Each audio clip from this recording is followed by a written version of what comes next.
Hey, what's up guys? Thanks for stopping by the channel.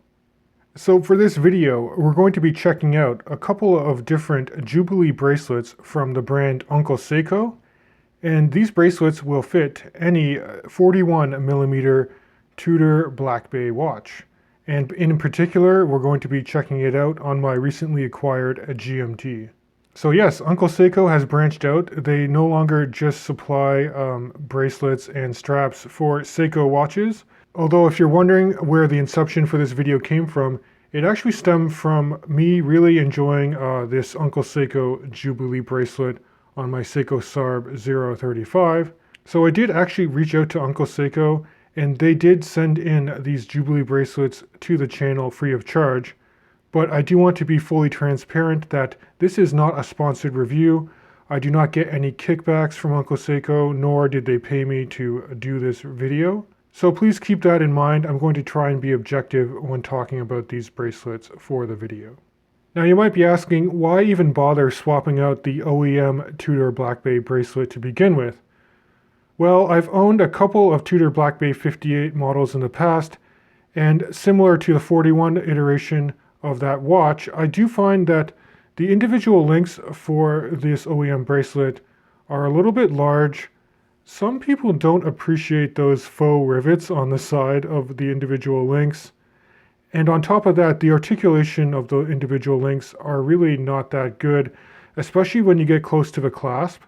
Moreover, some people do find the clasp itself a little bit uncomfortable, and there are only 3 micro adjustment anchoring points to this OEM bracelet, when they could have easily added a little bit more.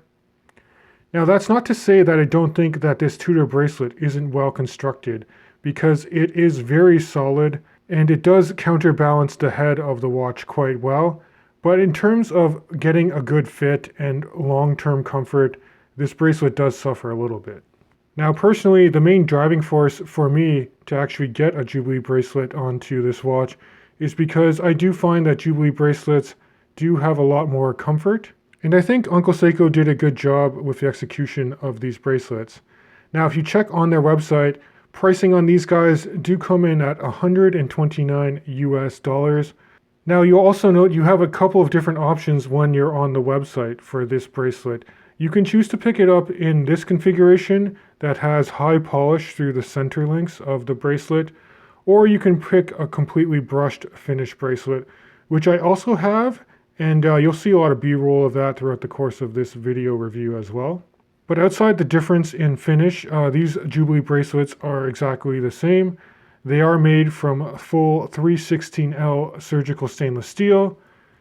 In terms of dimensions, it's 22mm at the head of the watch, tapers down to 18mm before you hit the clasp, which goes back up to about 20.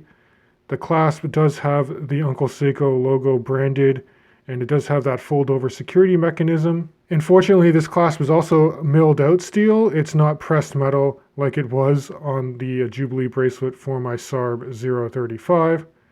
Although it is just a friction fit, I like the fact that Tudor actually has like ceramic pin snaps, so you can really feel when this is locked in place. But this clasp isn't too bad at all either.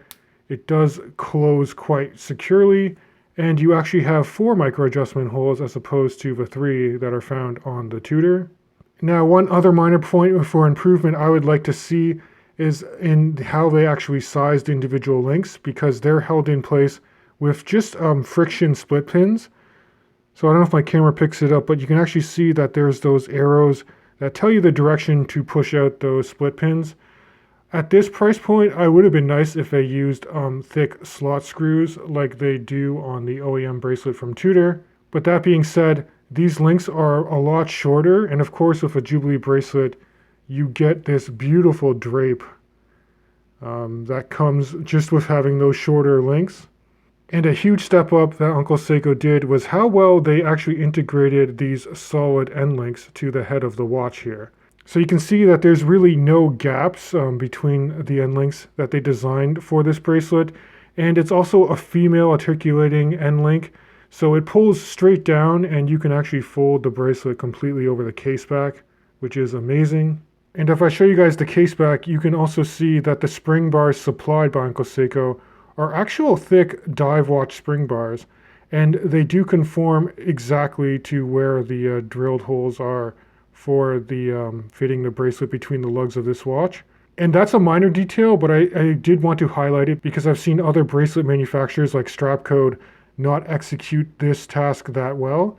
And sometimes it would lead to you like scratching up the bottom of your lugs trying to get those spring bars to fit in the right spot so it stays attached to the watch. So here's a quick wrist shot of how this Jubilee bracelet from Uncle Seiko looks with my GMT on my 7.5-inch wrist. That's 19 centimeters in metric wrist circumference. And right off the bat, I think you can see that it just conforms to the wrist extremely well. And I do find this bracelet much more comfortable than the OEM offering from Tudor. Now, part of the comfort might also come from this bracelet being slightly lighter. This entire bracelet with all the links comes in at about 82 grams, and the OEM Tudor bracelet actually comes in closer to 92 grams. So you're saving about 10 grams total weight, and the head of the watch for this GMT is actually a bit heavy, but it is counterbalanced very well with this Jubilee bracelet. Now I'm just going to hold up the brushed Jubilee bracelet option from Uncle Seiko. Again, exactly the same specs and same design, just with a fully brushed finish if you want something that's a little bit more understated and less blingy than having the high polish through the center links of the bracelet. So overall, I'm pretty happy with the execution of this bracelet from Uncle Seiko. I do think that it is worth the price of admission because you're getting a bracelet that really improves the wearing experience and comfort of this Black Bay GMT. The end links are very well constructed, the articulation is very good, but it's not without its minor gripes. Again, if they're going to improve this bracelet for future iterations, perhaps do use slot screws for sizing individual links, and maybe have like a twin trigger releasing mechanism instead of just a pure friction closed milled clasp. But at the end of the day, I always like to see your guys' feedback in the description portion of this video. What are your thoughts on Uncle Seiko bracelets and straps, and would you consider picking one up for your Tudor 41mm Black Bay? Now, since you guys made it this far, please consider subscribing to my YouTube channel. It does help me out a ton. And as always, I can't wait to catch you guys in the next review.